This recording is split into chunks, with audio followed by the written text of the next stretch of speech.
Hello, everybody. Once again, I'm Lee McCrafton Jr., aka Zorvalchan Less Than Guru. We have Mars, the video cat, here. He's sleeping in my lap, but he's here. I just woke him up. Sorry, but I know a lot of you probably want to see Mars. So today's video is kind of an addition to one that was just uploaded today by Questing Beast, which is a really good OSR, old school revival, old school renaissance, whatever you want that R to be, uh, content creator who does lots of OD&D, AD&D First Edition, BX, those type of games, and modern revisions of those. And the video that he uploaded today is called The Lost Key to Understanding Old School D&D.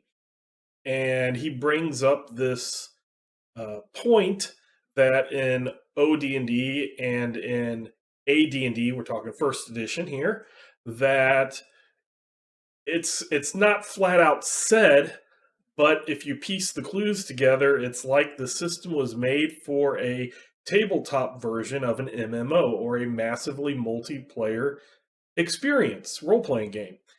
And listening to what he was talking about reminded me so much of the fantasy club at Purdue when I attended there in university from 1991 to 93, my freshman sophomore year, were there.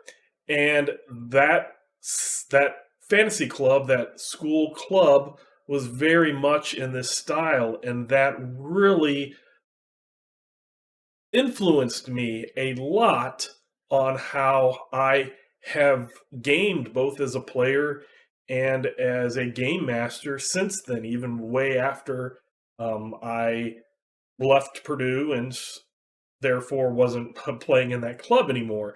I do have a couple of videos here on my channel that are about AQ Jarn, Adventure Quest Jarn. That was the game that the fantasy club played while we were there. It was definitely a D&D like game. You could tell that its roots were D&D. It was you roll a d20, high is good. You had basic stats that were similar, although they had a few, like instead of charisma, they called it comeliness and things like that. I think it was agility instead of dexterity, things kind of to get away from IP. But it was a non-level based system. It was the first kind of point-buy system, and they had an interesting concept that I really like called base cost, which I explained in those videos, so I won't explain to this. I want to talk about the style of play, because what is brought up by the Questing Beast is this multiplayer thing, that there's a lot of rules that if you would read those books and have a new school or a modern way of gaming mentality, you might not understand what they're talking about. A lot of games, and at Purdue, the fantasy club started off as a D&D, AD&D game back in the late 70s. So by the time I got there, over 10 years later in 1991, the game system had shifted from AD&D to this Adventure Quest Jarn, and there's rumors and stuff. I don't know what's true. I won't say it, but there was some falling out where the creator, the writer of Adventure Quest Jarn, didn't like something about D&D. And that's fine. If you watch my Palladium stuff, especially my playthroughs, you know that I've changed a lot of Palladium to kind of fit my group and stuff like that. So that's kind of the history of that, a quick history, as quick as I can do it. But what's the system? What's the system? What are you talking about? Multiplayer. And it's because it was a huge club, or big club. There would be up to 40, 50 people in one night. When you're a freshman and got introduced to the system, introduced to the club, you usually played on Friday nights. And yes, I was a role-playing geek who would rather play than go out and party and do stuff like that. But we would show up on Friday nights, And I can't remember when we started, maybe probably 6:30, something like that. You would come in, there would be lots of people. You would have 4 or 5 game masters who would come up and they would give a little pitch on what their adventure of the night was going to be.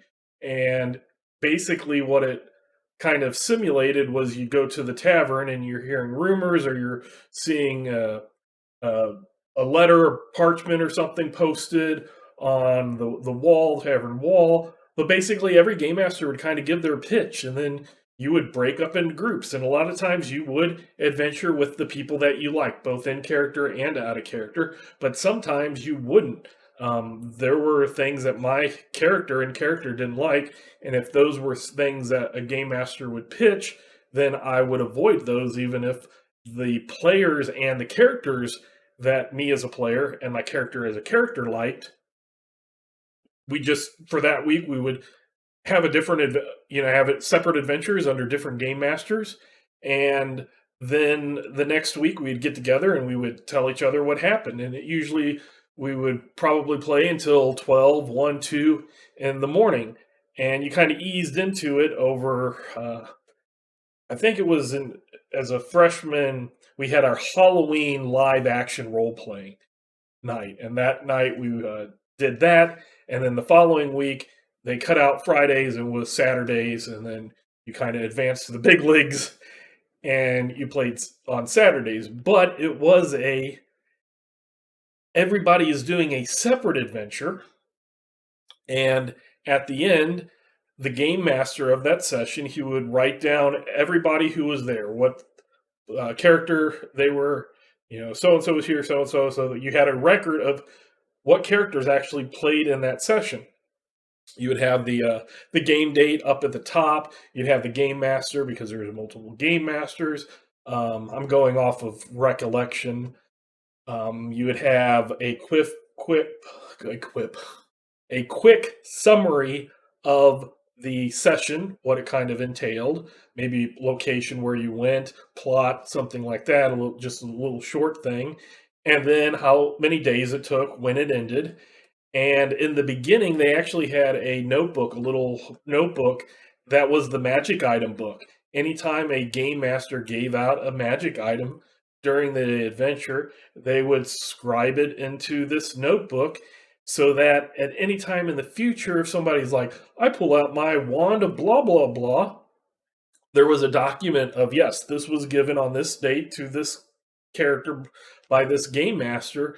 So it was an authentic, official thing. So since there was lots of players, there were lots of game masters, people couldn't just invent things. And, oh yeah, I pull out my huge, world-destroying sword. Well, what number is it? Because there was actually numbers. At one point, I believe, and there were rumors, but I'll just say at one point that book disappeared. And so after that, then game masters you'd have a number and your initials, or maybe it was your initials and your numbers, and you write that, and they kind of started a new magic item type thing. But it was a way to keep everybody honest. And when you rolled your stats, because it was old school rolling stats, you'd have a game master sign off on it in ink. That was one of the few things that you would write in ink, and that would show these are the stats that were rolled, so people wouldn't, adjust their stats, because everything had to be strict. In my day, that's how things were. But so you would play every week, and you'd never played the same adventure twice. So where some people, even today, when this was brought up on I found it on the Torg Eternity Discord, somebody was like, this is kind of like Torganized Play. Torganized Play is different. Torganized Play, you will have multiple groups of multiple people playing the exact same adventure. So you might have one table that does Relics of Power Redux, and then you have another table that does Relics of Power Redux, and then another table that does Relics of Power Redux, and you keep kind of doing it until you don't have enough players or enough interest in playing Relics of Power Redux. And then once you have all that information compiled, you can put it together, and then kind of like a mini version of the Infiniverse, whichever thing happened the most kind of becomes official of the to organized play. That's one way to do it. In this style, and what is being talked about by the questing beast was different. You'd have different parties that go out and do different things.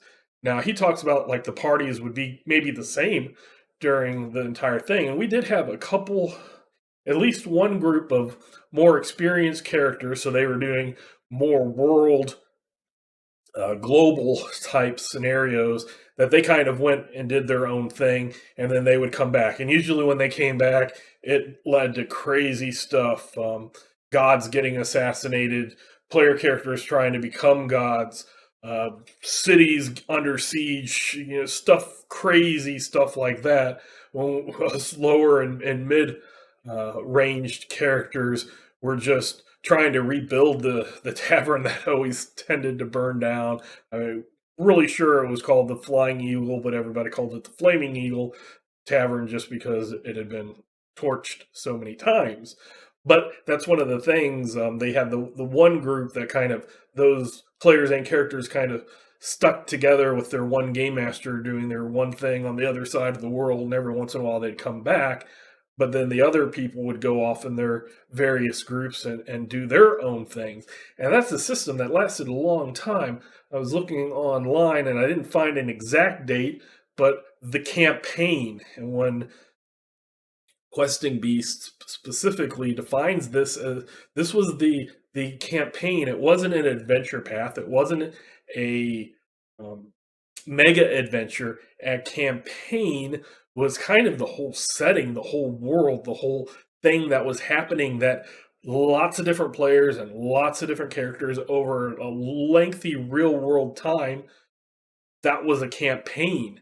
And the Purdue Fantasy Club campaign had started back in the mid to late 70s.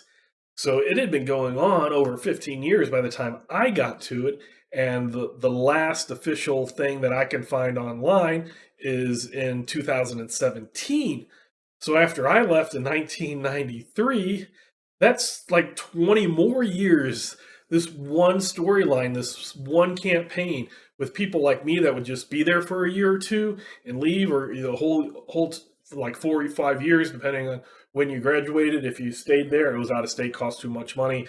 I ended up coming back in state, but and then people that just lived there and kept showing up every single freaking Saturday for years, for decades, for multiple decades.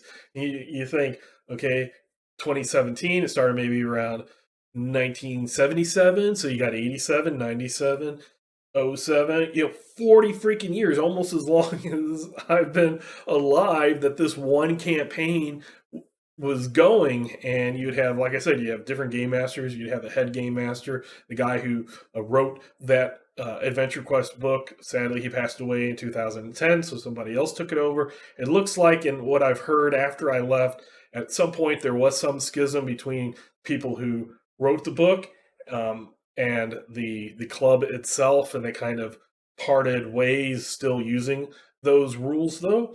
But that campaign lasted 40 freaking years. So yes, you are going to have different players. Yes, you're going to have multiple players, and that was another thing that was brought up.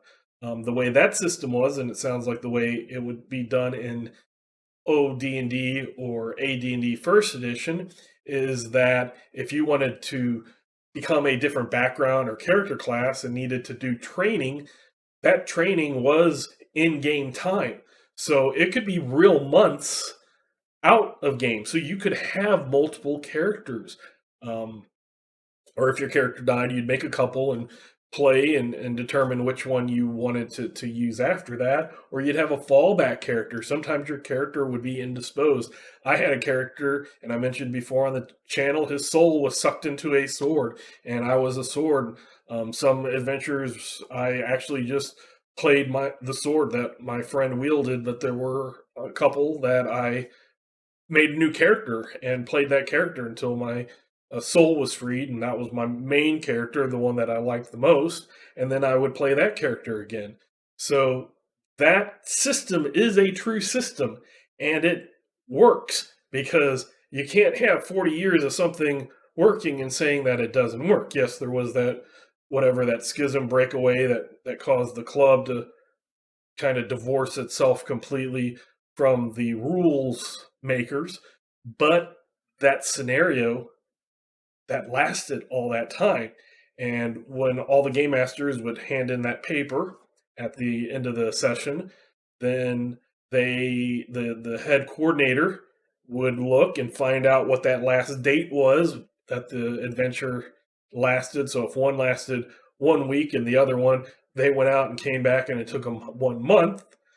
Then when you came back, it was usually about a month and a week that between between sessions. So you'd come back and you'd look and up on the blackboard, because we didn't have dry erase boards really back then. It was all chalkboards, but up there would be the new game date. So you'd get your character sheet and you would adjust, figure out how much time had passed, and then if your character had been training, once that date got to the character training, then you could spend that experience and you could have that new background, say that you were a warrior and wanted to learn some magic spells or become a priest of somebody.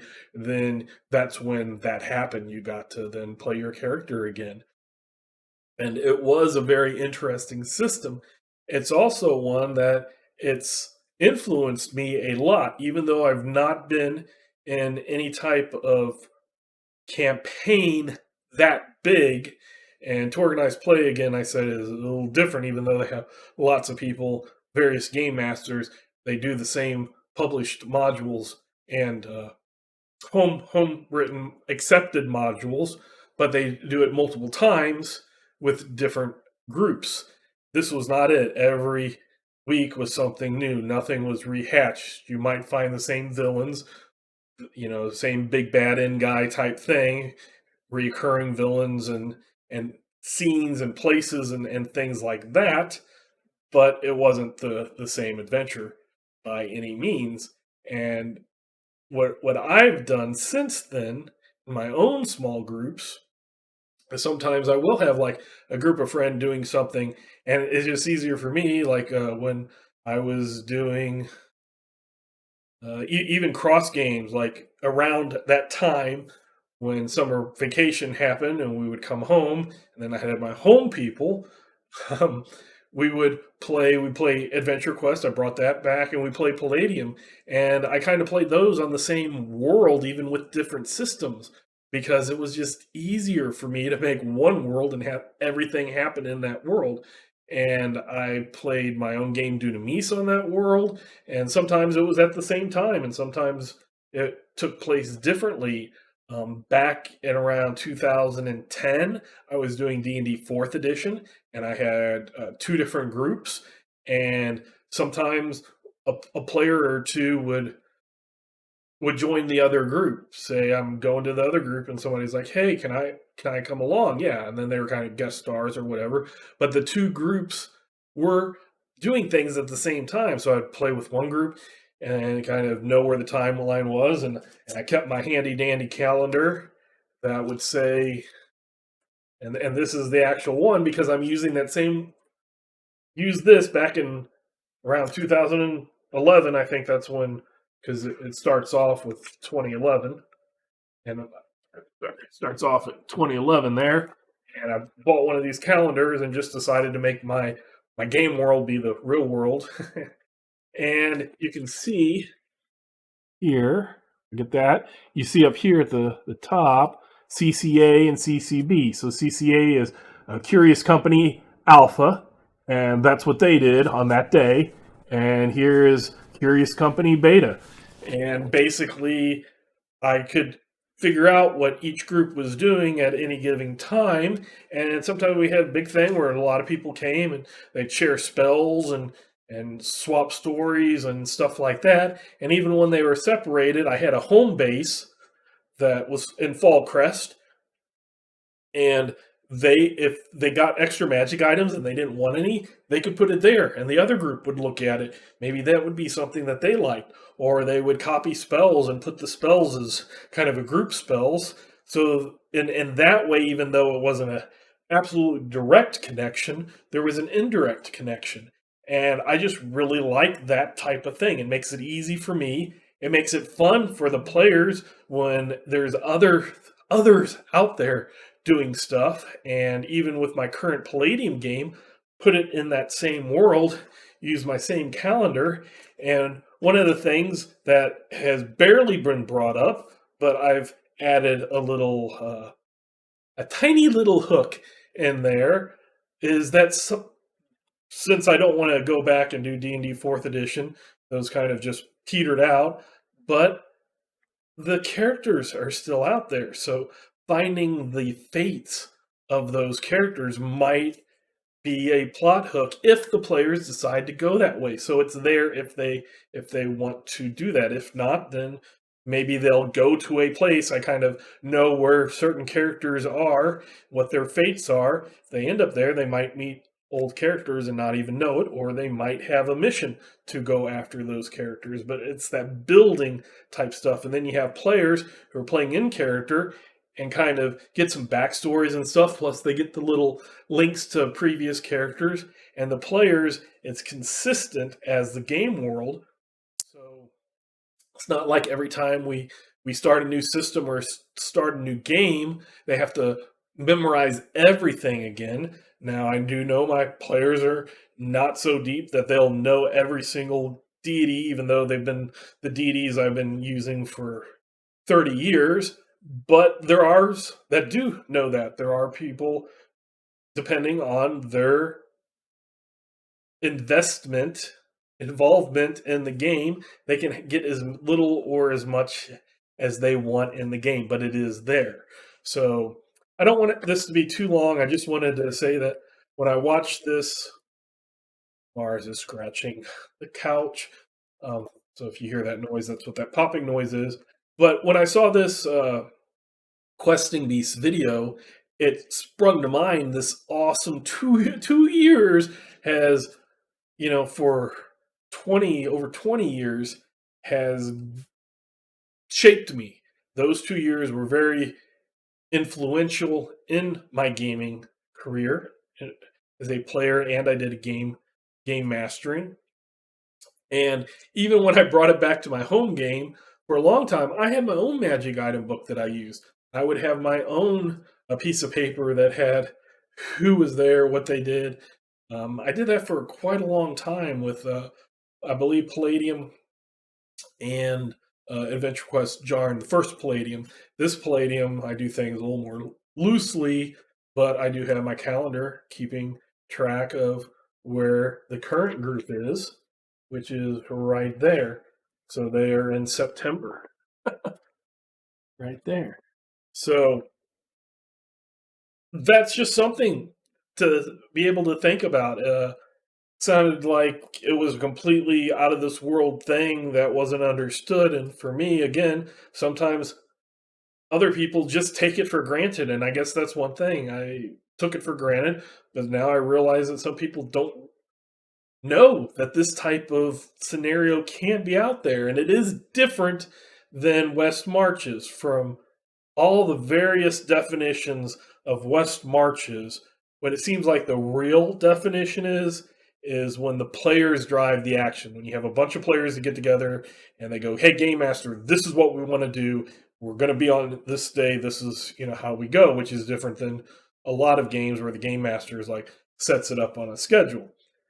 This was different in that way, and it might be different than if that's what the AD&D or an OD&D type rules stated, that the players would determine. This was a every freaking Saturday night for four decades. We are role playing, and I remember being stuck in snowstorms, uh, going to houses that were close by and sleeping there because we were snowed in. But it was every single Saturday. So that aspect is different. It's not quite West Marches like that, but it is tons and tons of people, multiple game masters, a head game master coordinated, but you can tone that down to your own world like I did. So once again, make the game your own, understand your players, understand the setting or the system, understand the setting, the purpose of the game, why you're playing, and enjoy everything. So once again, I'm Liam Crafton Jr., aka Zorval Chan Less Than Guru, and until next time, I will catch you later.